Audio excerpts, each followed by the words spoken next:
and welcome to our Google Hangout on Nixon and Dovey.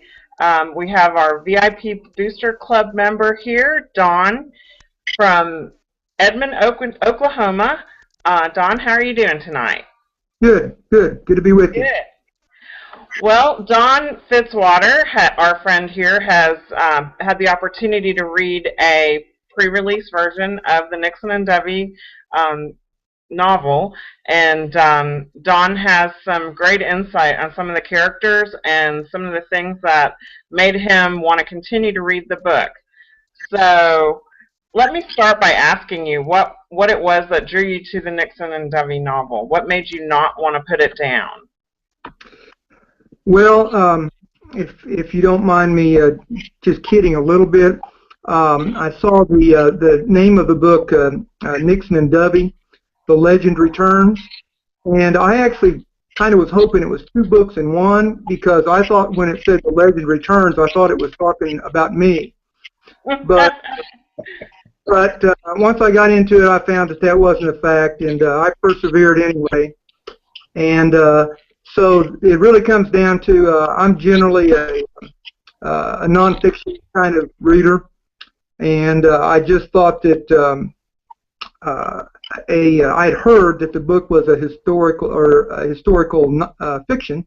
I thought that might be interesting as a change of pace for me, and so that's what got me into it. And then once I was into it, like most of the books that I read, probably others read, I'm just looking for a book to take me someplace else, and I'm looking for some interesting characters that I can kind of grow with through the book. I typically give it 40, 50 pages or so to see if it's going to work. And within that time frame, I did start getting interested in some of the characters. So I kept on going, and it got more and more interesting as it went along, and that's what I generally like to see in a book.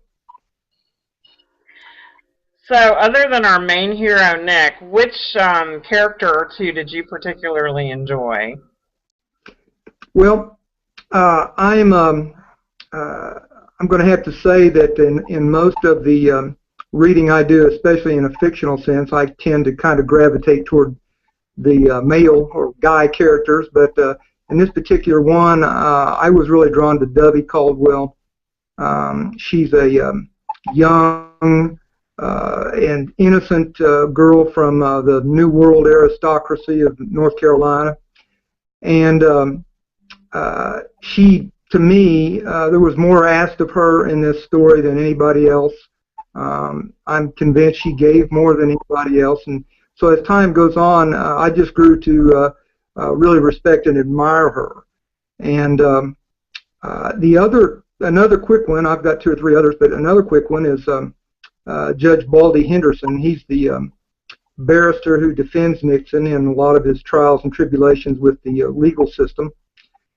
He's also from that New World aristocracy, which at first doesn't sound like it'd be a match made in heaven, him defending Nixon, but after a while he does get involved with him, and I think he actually started to kind of come over to Nixon's side and believe in him, and believe that the plight that he was dealing with was really a raw deal and needed to be righted. He's a real crusty, experienced character, and very innovative in the way he does things.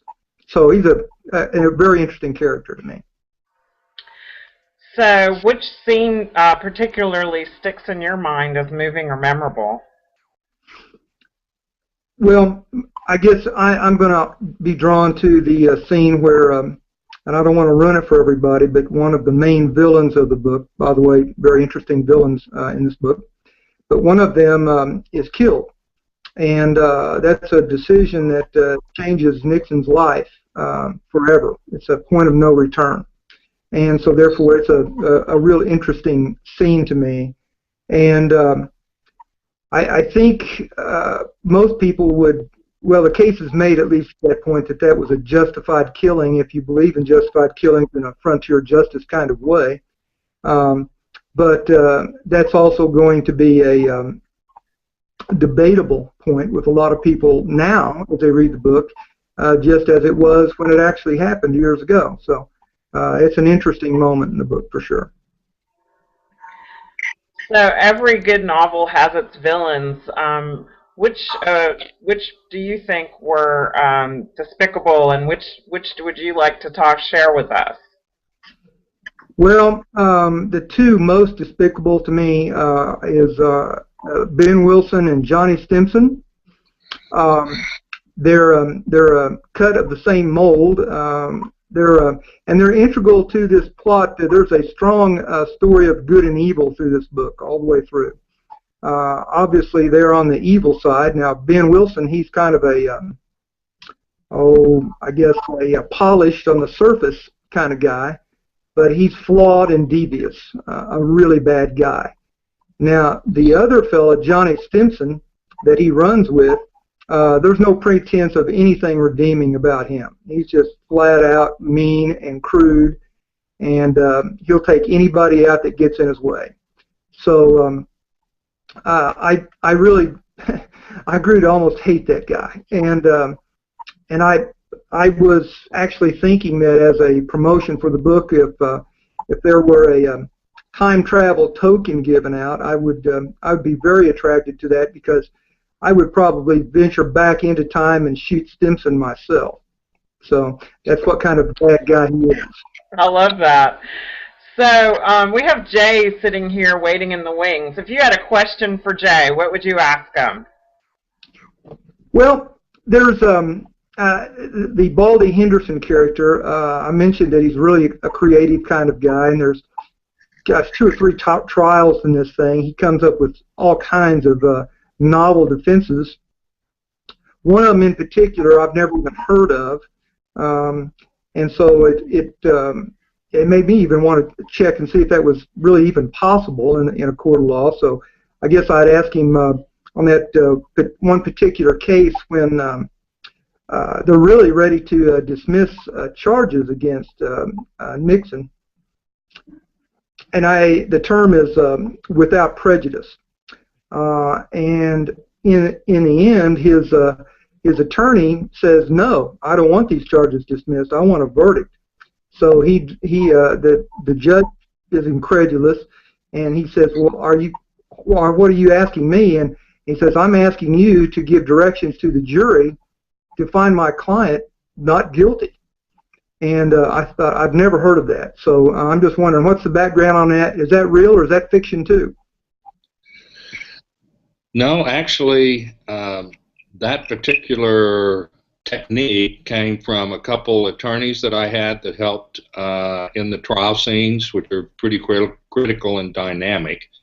And that particular one is actually a judicial maneuver where he knew he was winning and the defense wanted off.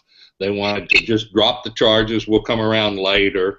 And Baldy Henderson said, no, we're not going to do that. That's based upon, it's fictional, but it's based upon a very valid legal maneuver. The other thing is, though, that Baldy Henderson, from the true point of view, the real facts and the events, is that Nixon Curry got a hearing in front of the Supreme Court, the North Carolina Supreme Court, based upon a highly unusual, and as of the last article I read about him, which was in the 1920s published, was still being researched and still being studied in the law books, because whoever heard of something like this? It was incredibly unique, still believed unbelievable, unachievable, and that's how he got his opportunity to go before the Supreme Court. So I think the answer is yes, in a fictional manner. All those maneuvers and the opportunity and basis by which he got to the Supreme Court were all based on fact and current maneuvers. Well, that's pretty fascinating, and it's interesting to know how much research went into that so that you could present reality in a way that was interesting and exciting and engaging. So we thank you, Jay, and we thank you, Dawn, for joining us tonight. I'd like to invite our viewers to join us on the website, nixonanddovey.com, and here's nixonanddovey.com, so you can get it right when you type it into the address bar.